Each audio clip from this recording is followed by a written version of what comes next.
This program is provided by Universal Genesis. We all have that classic image in our heads, right? Galileo Galilei, the father of modern science, standing defiant against the church. The lone genius versus the rigid establishment. Exactly. He says the earth moves, they say it doesn't, and he gets punished for telling the truth. For centuries, that's been the go-to story, science versus dogma. And it's a great story, but when you actually deep dive into the court records from his trial in 1633, that whole cliche it falls apart. Oh. The trial wasn't really a grand debate about astronomy. It was about politics, it was about tone, and honestly, it was a spectacular failure of publishing etiquette. So we're peeling back that romanticized image of the martyr for science. We are. Our mission today is to figure out why Galileo was prosecuted less for what he believed, the whole heliocentrism thing, and way more for how he published it, and who he really, really offended in the process. Precisely. The key source, the thing that starts it all, is his 1632 bestseller, Dialogue, concerning the two chief world systems. This wasn't a tragedy of bad equations. It was a tragedy of bad timing and, frankly, a devastating political blunder. Okay, so let's unpack that. The book itself was the fuse he lit. It was the whole bomb. I mean, the book comes out in 1632, and just months later, he's on trial.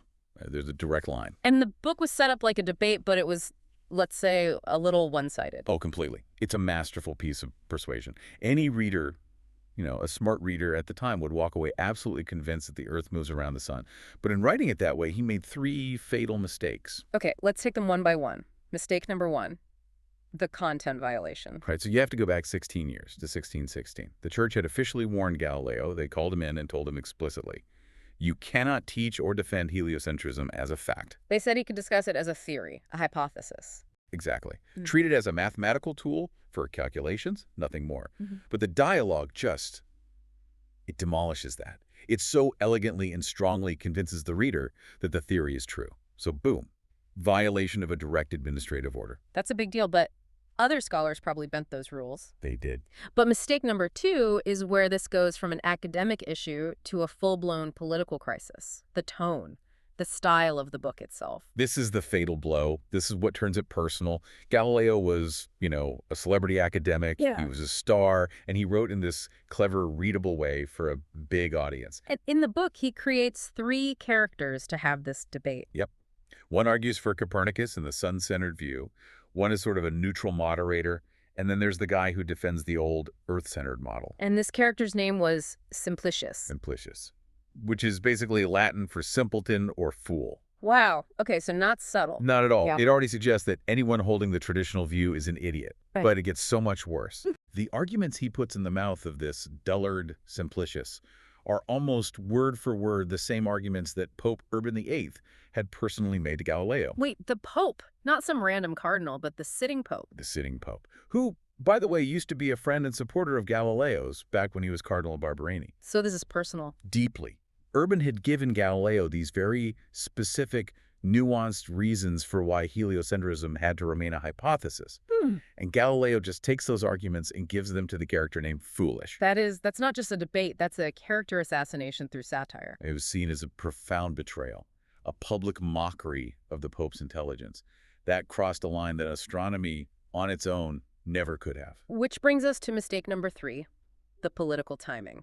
The 30 Years' War is raging at this point. The timing was just disastrous. The 1630s were a moment of extreme insecurity for the Catholic Church. Europe is being torn apart by this war. The papacy needs to project absolute, unquestionable authority. And right at that moment, Galileo publishes a book, not in academic Latin, but in plain, popular Italian for everyone to read. A strategic choice. He wanted a bestseller. But that choice meant he was democratizing this controversial idea, spreading it to the public, making the church's official view look silly and weak. In Rome, at that specific moment, that's not seen as intellectual curiosity. It's seen as undermining authority, creating instability. So the core problem wasn't his research. It was how it was written and how it was spread. The question wasn't, is the earth moving? It was, why are you disobeying an order and publicly mocking the Pope when we are in the middle of a crisis? You've got it. That was the real charge. Which raises the big question. Why was insulting the Pope seen as a worse crime than, promoting a scientific theory that could potentially challenge God's fixed universe? Because it's all about the hierarchy of crime at the time. Oh. The court records in the Vatican archives make this pretty clear. And that hierarchy was? At the top, insulting the Pope's authority and disobeying a direct church order. That threatened the immediate temporal power structure. Way down the list was the actual scientific content of heliocentrism. That was a problem for later. This was about power, here and now. So the trial was really an administrative hearing. Absolutely. It was disciplinary. The judges weren't asking about the moons of Jupiter. They kept hammering two questions. Did you violate the 1616 order? And did you damage the Pope's authority? So what was the final verdict? The formal charge was violation of the 1616 order, which led to vehement suspicion of heresy. Disobedience, essentially. And the sentence for the time was actually pretty light. Lifetime house arrest. Lifetime house arrest, a public recantation, and the book was banned. No dungeon, no torture. Which is a world away from Giordano Bruno, who was burned at the stake just a few decades earlier. A crucial contrast. And it shows you the difference in their crimes. Bruno was a theological revolutionary. He denied core doctrines like the Trinity, said there were infinite worlds, and he absolutely refused to recant. Yeah. He was trying to tear down the whole system. Whereas Galileo just angered the CEO. He insulted the head of the system, and crucially, he did recant. He chose to survive by compromising. Bruno threatened the faith. Galileo threatened the boss. And the lesson sent to every other intellectual in Europe must have been crystal clear. Oh, it was immediate, which leads us right to René Descartes. Right, his contemporary. Descartes had written his own big book on cosmology, Le Monde, the world. But the second he heard what happened to Galileo, he locked the manuscript away. He instantly understood the danger. Let's compare how they defended themselves. Galileo's preface to his book was just a flimsy formal note saying he'd treat heliocentrism as a hypothesis. He has the bare minimum to get past the censors. But the whole book screams the opposite. Descartes, on the other hand, was much smarter politically. His prefaces, when he did publish, were like ironclad legal contracts. They were filled with these elaborate statements about how he would never, ever infringe on matters of faith.